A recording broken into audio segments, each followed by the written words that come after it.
So let's talk about someone very close to me that I've come to know very well over many years. I'm going to tell you a story about a girl named Mary.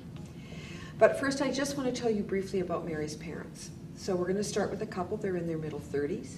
Dad has been battling a lung disease for 10 years, and he has now been declared at 35 permanently disabled. And as many of you might be able to relate to, he is frustrated and angry and a little bit humiliated because he knows he's not able to take care of his family the way he feels he should. Mom is very tired. She's been nursing him and being a caregiver. And just coincidentally, there's also a lot of sadness in the family because they've lost a baby. When they hear they're having another baby, they are so excited. It's new hope, it's a new start, and when this little girl comes on the scene, she is roly-poly, and she's kind of feisty, and immediately, as only little girls can, she becomes her daddy's girl. But nobody knows or can predict that Dad's condition is going to deteriorate very quickly, and before Mary is 4 years old, her father has died. Now, there's no financial safety net. Mom and Mary turn to welfare. They're fortunate. They get a spot in subsidized housing, and it actually helps their means to stretch. Their basics are covered, but there's not fringes. There's no dancing lessons. There's no trips to Disneyland. Now, as soon as Mary gets going in school, Mom starts an endless series of part-time jobs, trying to find a good enough job to actually get the family off welfare. And she's either working or worrying. And Mary becomes a very typical latchkey kid. And many of our tweenies, the sort of 9 to 12-year-olds, even coming from double-income homes in the Lower Mainland, are alone 60 to 70 hours a week, unsupervised. And there's lots of temptations out there.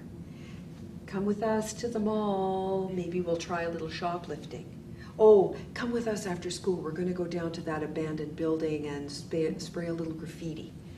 Come over to my house on the weekend. We're going to hang out in the basement, but I have liquor that I stole from my parents. They don't know. Mary's greatest weakness, she's a follower. She wants friends. She doesn't know who she is. Now, this turns out to actually be her greatest strength because she follows a bunch of kids going to an after-school program in her high school. She's in grade 8. She goes to Tupper. And Here's United Way now touches her life for the first time. This program is sponsored by United Way and offered by Little Mountain Neighborhood House. Well, Mary loves it. They make sure you get your homework done before you go home from school. There's some extracurricular activities. There's cool youth workers, maybe the odd field trip, a little skiing or a little kayaking. So she goes back and eventually she becomes a regular. By 10th grade, she's in a leadership program with that program.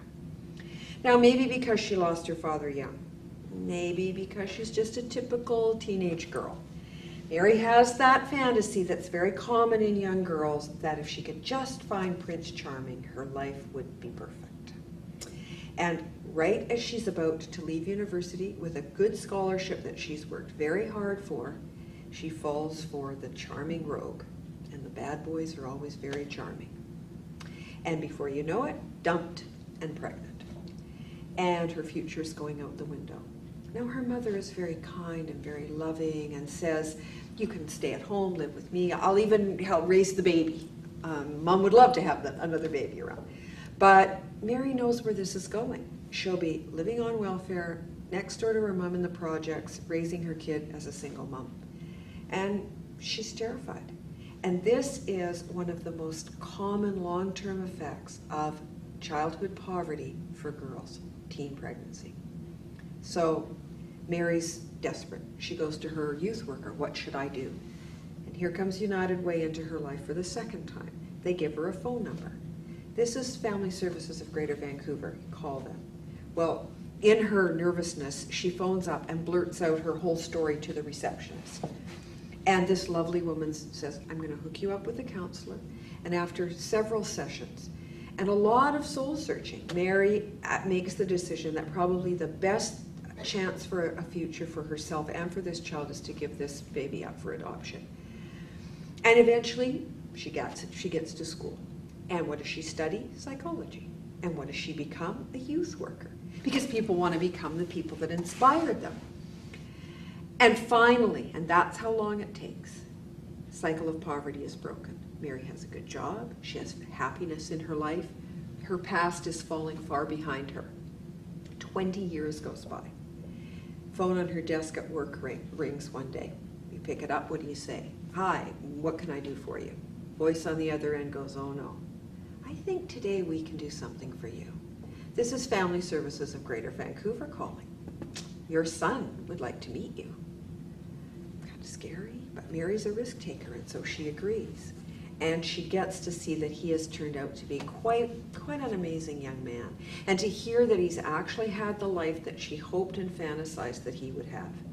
And this is not always certain in the foster system. Not all kids are happy there.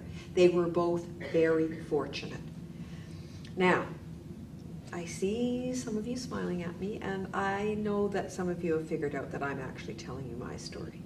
And I feel very privileged to do this for United Way, because don't you think it demonstrates that teeter-totter between poverty and possibility, success and failure, and how easy it is to turn the course of someone's life.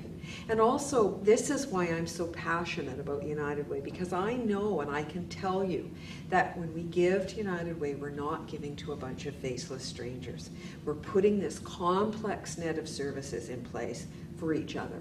Because you never know when someone close to you might need a little help. When, you know, a grandma might need to go to a seniors craft program because she needs her own friends. Or when, you know, my sister's ratty 12-year-old son might need to go to an activity program because his parents need a break a couple of nights a week. And he needs some good mentors in his life. So I want to thank you for having campaigns and for inviting us to come into your workplace.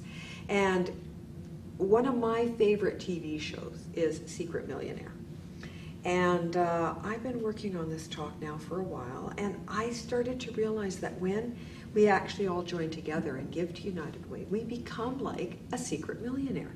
Because no matter how big or how small your donation to United Way is, campaigns are going on all over the Lower Mainland. And there's corporate matching, and there's other kinds of forces coming together.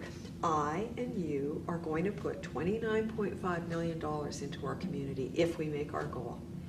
And that makes us a secret millionaire no matter how you measure it. So thank you.